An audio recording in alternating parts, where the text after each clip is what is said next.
continuamos con el programa Entre Líneas desde la cabina de Radio La Calle. Agradecer a todas y todos quienes siguen interactuando con nosotras y con nosotros a través de nuestras redes sociales. Nos pueden encontrar en Facebook, Twitter, Instagram, YouTube como @Radio La Calle. A mí me puedes seguir como @Darío Robinson S en Twitter, mientras que en Facebook me encuentras como Darío Robinson Rivera. Ahora está ya con nosotros Andrés Durán, periodista investigativo del medio digital, el portal web Voces. Andrés, bienvenido a Radio La Calle. Un gusto, Darío, saludar, un gusto a las personas que nos sintonizan el día de hoy y poder compartir este espacio. Perfecto. Así de una, ¿cuántos movimientos y partidos políticos están involucrados en esta investigación que ustedes le han denominado los capos del reparto en el Ecuador? A ver, los capos del reparto es una investigación que nace con la iniciativa ciudadana. ¿Por qué ciudadana? Porque ha sido la gente que se ha acercado a la plataforma a denunciar, a explicar los casos, a presentar documentación, básicamente a decirnos cómo es que funciona este entramado y esta estructura mafiosa en el Ecuador, que tiene al frente a asambleístas nacionales operando en la provincia de Manabí, cobrando los denominados diezmos, pero no solo los diezmos es una pequeña parte de todo este entramado. También están coimas, hay presunta asociación ilícita, hay tráfico de influencias, hay abuso del poder. Digamos, es como ver este caso es como ver a las prácticas que tienen los carteles del narcotráfico. También organizados. Demasiado organizados, utilizan intermediarios, son estos intermediarios que se encargan de hacer los cobros, de vender los puestos en el sector público, de negociar con el distrito de salud, con el distrito de educación y de alguna forma aprovecharse de la población más vulnerable, más desfavorecida, usufructuar del desempleo que existe en el país y sobre todo del desempleo que existe en las zonas rurales y en las zonas que no son centrales. Las grandes ciudades concentran una mayor tasa demográfica. En este caso, las ciudades pequeñas, la ruralidad, son las que sufren de muchos problemas que son el desempleo, la falta de servicios básicos, etcétera, etcétera. Y es que este poder político ha utilizado a este sector específico para llenar sus arcas, para llenar sus bolsillos. ¿Nombres y apellidos? Bueno, nosotros hemos presentado un reportaje que es Capos del Reparto. Ahí se explica claramente quiénes estarían vinculados en este presunto delito. Está a la cabeza la asambleísta Karina Arteaga, que ya tiene 3 denuncias en fiscalía. Verónica Pinargote fue una de ellas, Andrea Utrera fue otra. Fueron colaboradoras de ella en el legislativo. Y también está otra persona que puso también la denuncia en fiscalía por un presunto nexo que existe con contratos de índole de seguridad.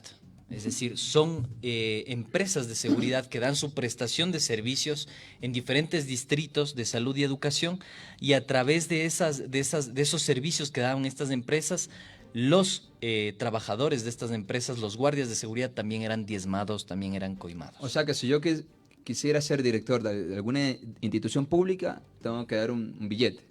Exactamente, es así de simple. Pero ¿A qué cuenta? ¿Era directo a determinadas asambleístas o tenían A ver, hay terceros? una confusión en este tema y a veces la opinión pública, los mismos colegas y los medios de comunicación han hecho resonancia de que el periodismo tiene que presentar cuentas bancarias, cómo se hacían los depósitos, en qué cuentas, etcétera. Es una falacia. El periodismo no tiene por qué presentar eso, porque eso no es competencia del periodismo, es competencia de las entidades de control, Fiscalía, Contraloría, todas las entidades de control del país, ¿no es cierto? La función judicial. Lo que tiene que hacer el periodismo es romper con el unifuentismo que existe y que prevalece en los medios de comunicación. ¿Qué quiero decir con esto? Casos sobornos. Titulares: Rafael Correa tiene que ir a la cárcel. O Correa tiene que ser procesado por los sobornos de presuntas empresas que pagaron a las campañas electorales de Alianza País. ¿Por qué no cotejamos esa información, esa afirmación, esa adjetivación con el otro testimonio, con la otra fuente, que en este caso sería el posible imputado Rafael Correa o el resto de personajes que estén vinculados en esta trama?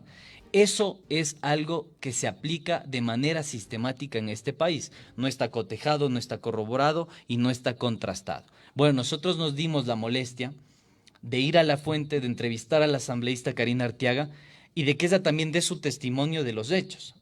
Bueno, tenemos 7 personas que nos dicen de manera off the record, esta asambleísta me diezmaba, esta asambleísta me cobraba, yo no tenía ningún tipo de asociación con ella porque yo trabajaba en una empresa privada, pero a pesar de eso venía una asesora y me exigía un cobro mensual de 40 a 50 dólares. Entonces ahí es uno que se explica. Uno no puede identificar las cuentas en las que se realizaban los depósitos, pero sí puede identificar que existen testimonios que dicen que esta práctica era frecuente y de manera sistemática. Si dentro de la verificación de la fuente ya tienes al menos 4 o 6 personas que te dicen de manera recurrente lo que está pasando, bueno, entonces démosle un poquito el beneficio a la duda y preguntémonos, ¿es real o no es real? Cuando vas al despacho del asambleísta y le interrogas sobre esta situación y ves que titubea y que no sabe qué hacer y que por acá y que por allá, entonces yo creo que hay que preguntarnos qué está pasando en la Asamblea ¿Qué Nacional. tiempo les tomó a ustedes, al medio digital Voces, para recabar toda la información y cómo sabemos que esta investigación es real y que no es, qué sé yo, alterado porque quieren Ujú. dañarle la imagen a cierta asambleísta? A ver, yo creo que lo de Karina Arteaga es, digamos, la punta del iceberg, si cabe el término, ¿no? ¿Por qué razón? Porque, digamos, es contra ella que existe mayor contundencia en cuanto a las pruebas. Tienes depósitos de asesoras o ex asesoras a la cuenta del esposo de Karina Arteaga. Tienes un documento que estuvo circulando que te habla de que existen en sus arcas aproximadamente $300,000 que no se sabe cómo se adquiere esta cantidad de dinero en apenas 2 años y medio de gestión legislativa. Tienes también otras personas que te dicen que el cobro se lo realizaba con Caterine P., Vinicio B. y Nati L.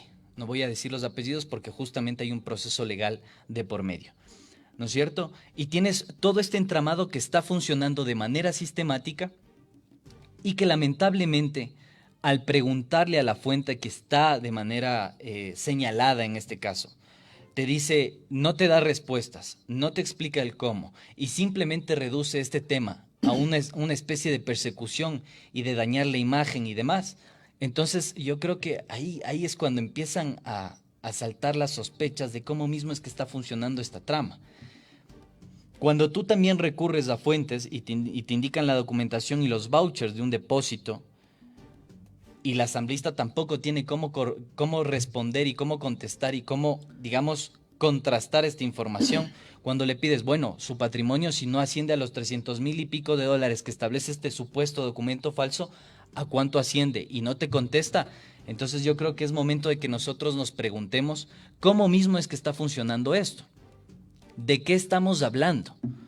¿Cuáles son las operaciones que se realizan para justamente beneficiarse de estas personas que han ganado un puesto de trabajo y que viven a costa de un contrato o un convenio con la Asamblea Nacional, específicamente con el caso de Karina Arteaga? ¿Ustedes, como vos, están haciendo otras investigaciones de anteriores gobiernos, ex asambleístas, o ustedes están enfrascados en hacer investigación a los funcionarios actuales? Nosotros vamos a hacer una investigación de largo aliento concentrándonos en el Porque van a decir conflicto. después que ustedes están persiguiendo al Sí. gobierno actual, a los asambleístas actuales y que no investigan a los que estuvieron ya en la asamblea, los del gobierno anterior, entonces. No, nosotros, yo creo que esto es una clara expresión de cómo nosotros los ecuatorianos entendemos la democracia y cómo los partidos y movimientos políticos entienden la democracia. ¿Qué están haciendo los partidos políticos para depurar a lo interno en sus filas a sus cuadros? ¿Cómo nosotros, los electores, decidimos quién tiene que ir y representarnos en las diferentes instituciones del Estado?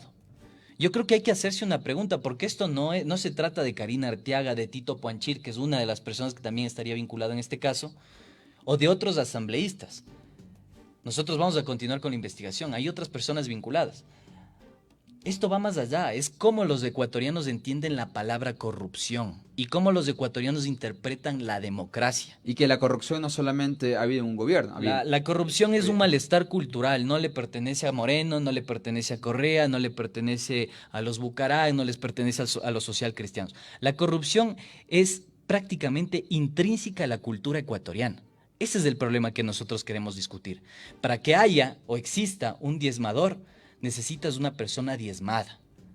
Obviamente hay unas relaciones de poder y claro, viene la persona que tiene el poder, que es asambleísta y que te dice o pagas o te voto. Sí, existe esa relación.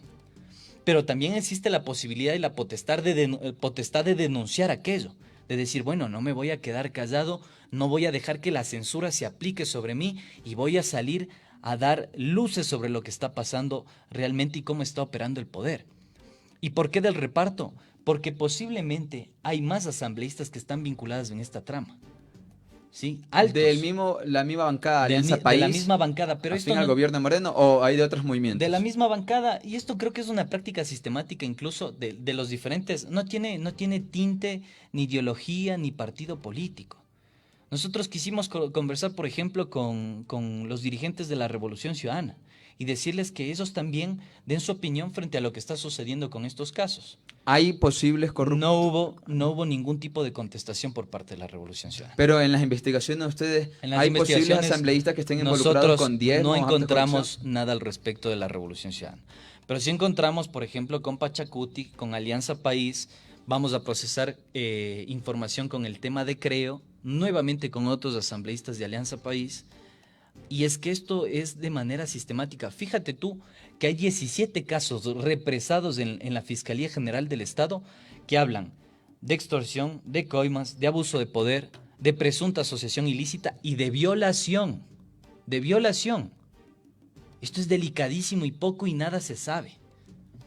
Entonces, ¿dónde está el desafío del periodista hoy por hoy? En dar testimonio en tiempos difíciles, en investigar, en contrastar, en verificar si los hechos que están sucediendo o que están ocultos pueden dar luz, puede verse más allá de lo que está pasando en el país. Una vez recabada la información, la de ustedes la difunden en sus cuentas oficiales, también la comparten con colegas periodistas, ¿de ahí cuál es el paso? ¿Queda ahí o lo pasan a las autoridades competentes?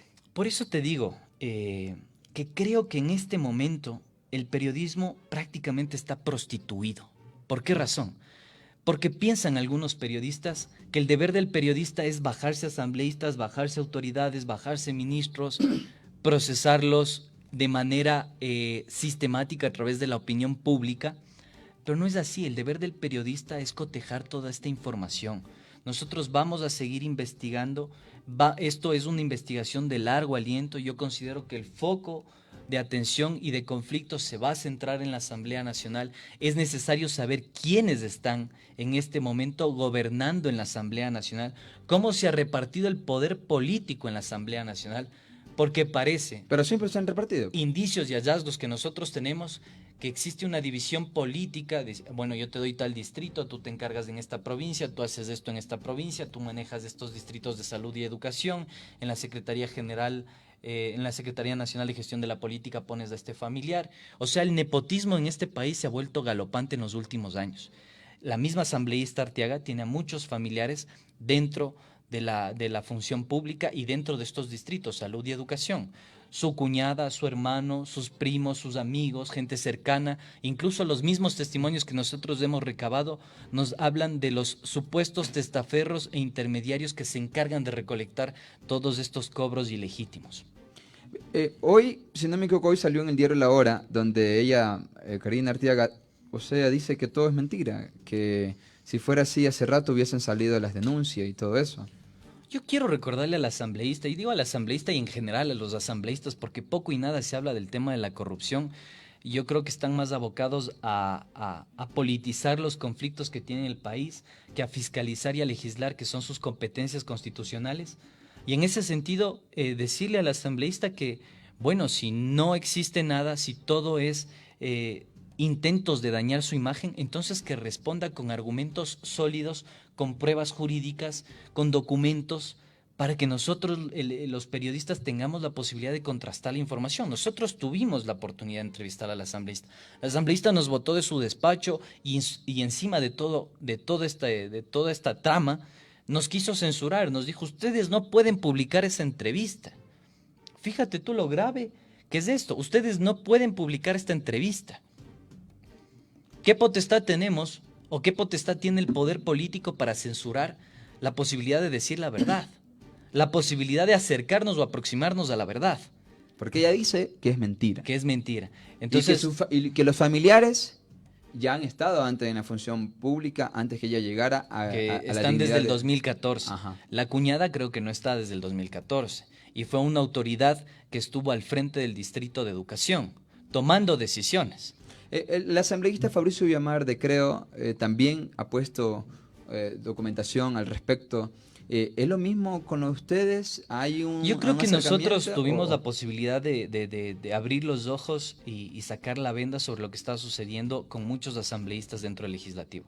Más allá de que no nos hayan dado los créditos o no hayan citado investigación de la plataforma digital Voces, más allá de eso, porque eso es secundario, me parece que Villamar ha cumplido con su función de poner la denuncia y decir, bueno, efectivamente, aquí hay irregularidades, hay nepotismo, se tendría que corroborar si existe la venta de cargos o puestos públicos en los distritos que te mencioné, y además, si existe abuso de poder, si existe presunta asociación ilícita, y cómo mismo es que se está utilizando estos intermediarios.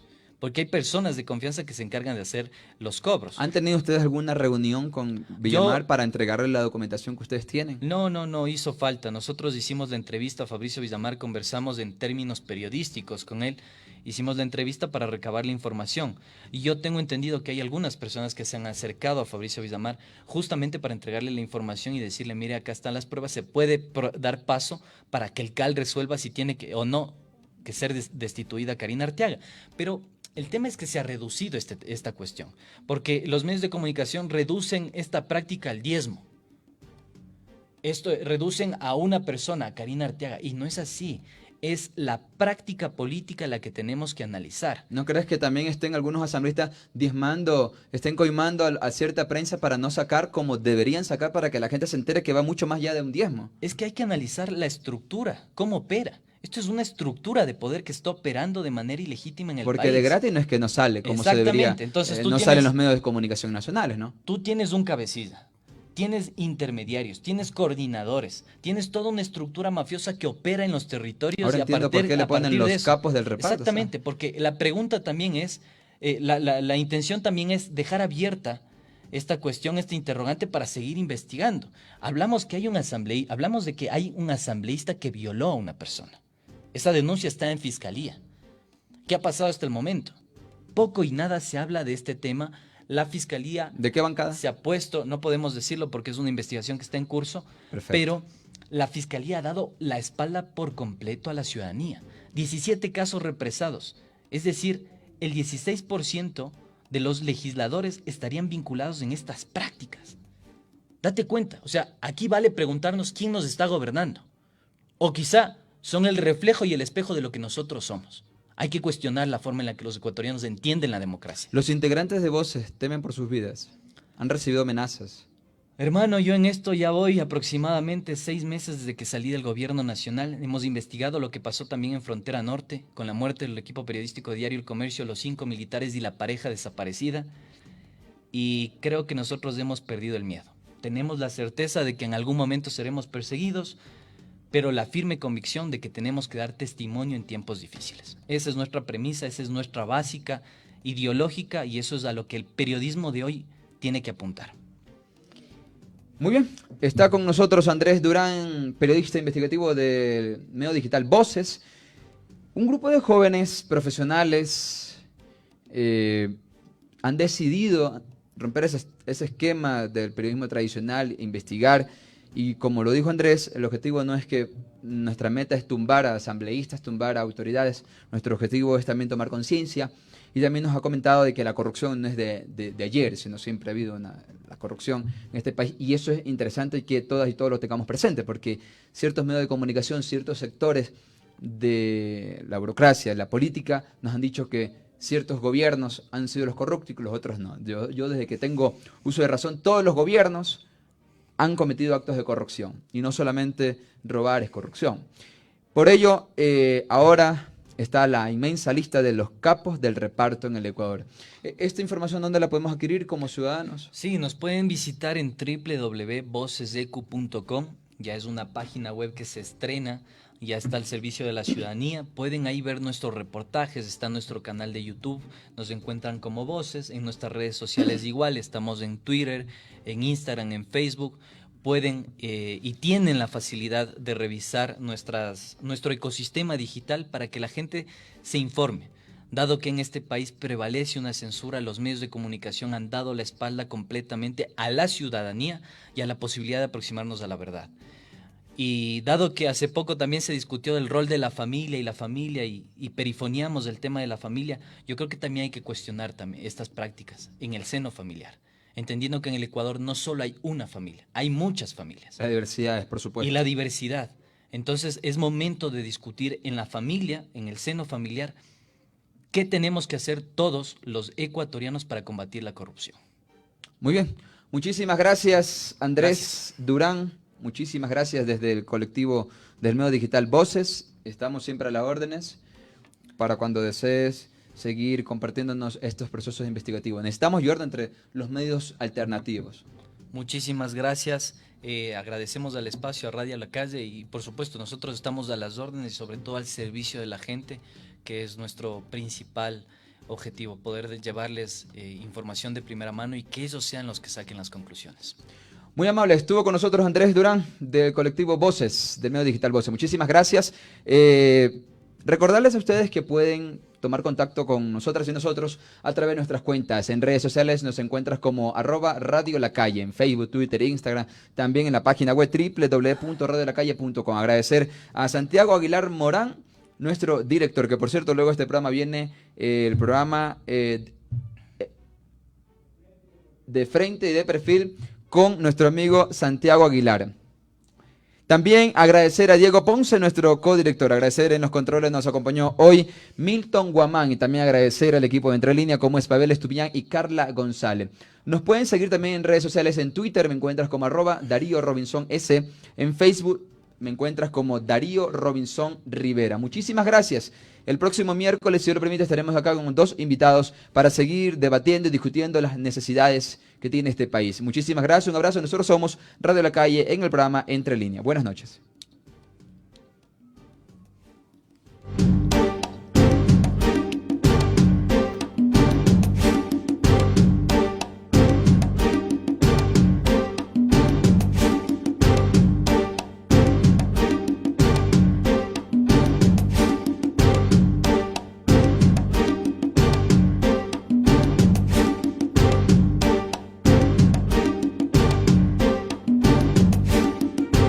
Entre Líneas con Darío Robinson, todos los miércoles a partir de las 18 horas a través de www.radiolacalle.com, en la dirección correcta.